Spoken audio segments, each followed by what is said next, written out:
You know, when you hold your smartphone or open your laptop, it's easy to just take for granted how incredibly powerful they are in such a slim package.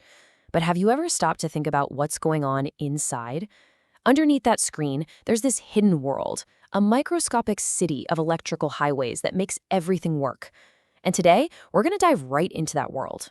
We're talking about the printed circuit board, the PCB, and its absolutely incredible evolution. So let's get right into it. This is the big question, right? For decades, this has been the central challenge for every single electronics engineer out there. How do you keep making things smaller, faster, and more powerful all at the same time?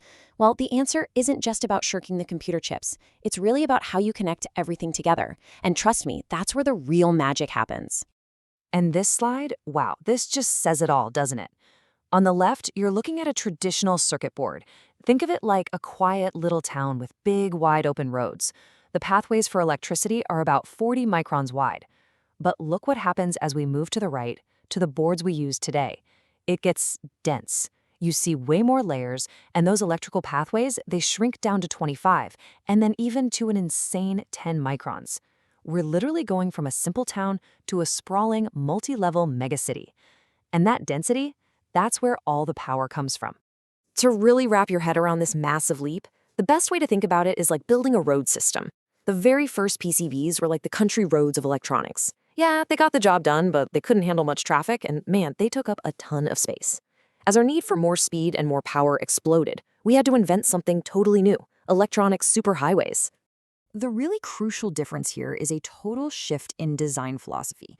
Traditional boards, they use these big copper traces and simple connectors called through-hole vias. Okay, imagine you have a 10-story skyscraper and you need to run a pipe from floor 3 to floor 4. The old way was to drill a hole straight through all 10 floors. It's so inefficient, right? It just wastes valuable space on every other floor. Modern boards are all about density, stacking multiple layers to pack way more pathways into a much smaller footprint. And this table just lays it out plain and simple. What do we get from this shift? Smaller size, way higher density, and much, much higher performance. This isn't just a small step up, it's a revolutionary jump. And this is what we call HDI, which stands for High-Density Interconnect. It's the technology that lets us build those superhighways we were just talking about. So how in the world did engineers actually pull this off? Well, it wasn't just one single invention. It was a whole collection of brilliant manufacturing tricks that let us build these circuit boards in 3 dimensions, not just a flat 2. So let's take a look inside. Okay, check this out. This image shows a cross-section of a modern multi-layer board. You see those vertical tunnels? Those are called vias. Think of them as electrical elevators that connect the different floors or layers of the circuit. Now, we already talked about the old through-hole via that just plows through everything, but HDI gives us much smarter options. You have blind vias, which connect an outside layer to an inside one, and buried vias, which connects 2 inner layers without ever touching the outside. This is how we free up all that precious real estate on the board. And right here, this is the real hero of the story, the Microvia. These are unbelievably tiny holes drilled with lasers that connect layers right next to each other.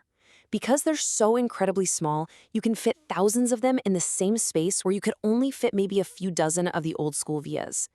This right here is the core technology that makes the density and performance of all modern electronics possible. It's the game changer. Now, building these boards is, well, it's not simple. It's this incredibly delicate, multi-step process. First, the layers are built up one by one, which is called sequential lamination. Then lasers come in and precisely drill all those microvias.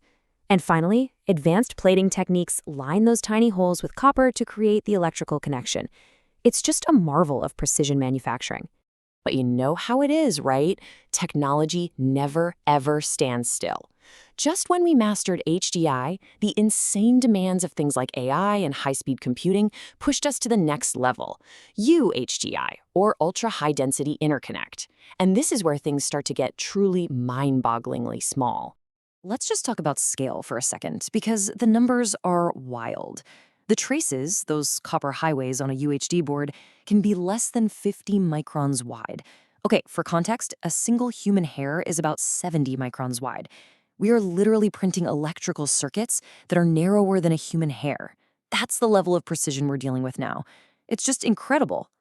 Now, of course, when you pack that much stuff into such a tiny space, you create a whole new set of problems. When those electrical pathways are that close together, the signals can start to interfere with each other, creating what we call electrical noise. This is a huge deal. We call it signal integrity. That noise can actually corrupt the data, leading to errors. And then there's the heat. All those fast-moving electrons generate a ton of heat with nowhere to go. So a huge part of modern PCB design is figuring out how to manage heat and keep the signals clean, all while juggling the crazy cost and complexity of making these things. Okay, so we've gotten pretty deep into the what and the how. We've talked about vias and microns, but let's pull back for a second. Let's connect all this amazing engineering back to the real world. Why does any of this incredible microscopic complexity actually matter to you? It matters because this technology is the silent, invisible foundation of our entire modern world.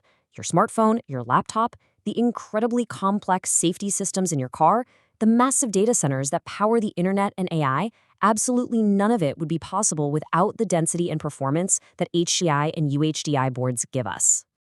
And that really brings us to the most important takeaway here. This shift to HDI and UHDI isn't just another small improvement. It's not just the next step in some gradual evolution. It represents a fundamental change in how we think about, design, and build electronics. It is the enabling technology for whatever comes next. It is the future.